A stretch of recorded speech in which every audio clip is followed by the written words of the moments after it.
jste zřejmě nepochopil závažnost celé situace.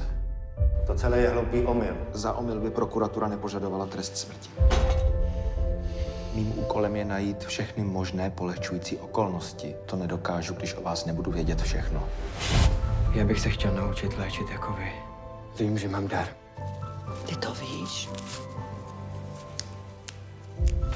Uzdravil jsem sestře nohu.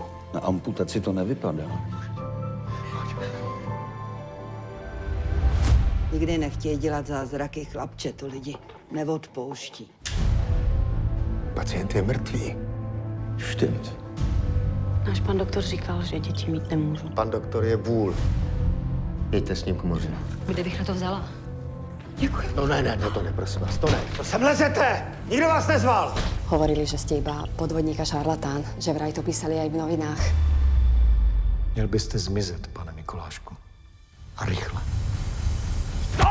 Vy už žádné práva nemáte, Mikulášku. Věř a víra tvá tě zachrání. Takhle to říkáte svým zákazníkům? To řekl Ježíš.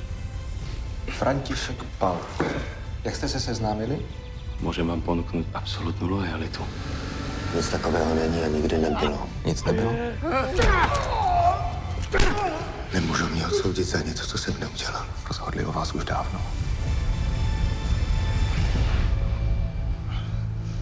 Co na mě tak čumíš, ty hajzle? Velmi brzy zemřete.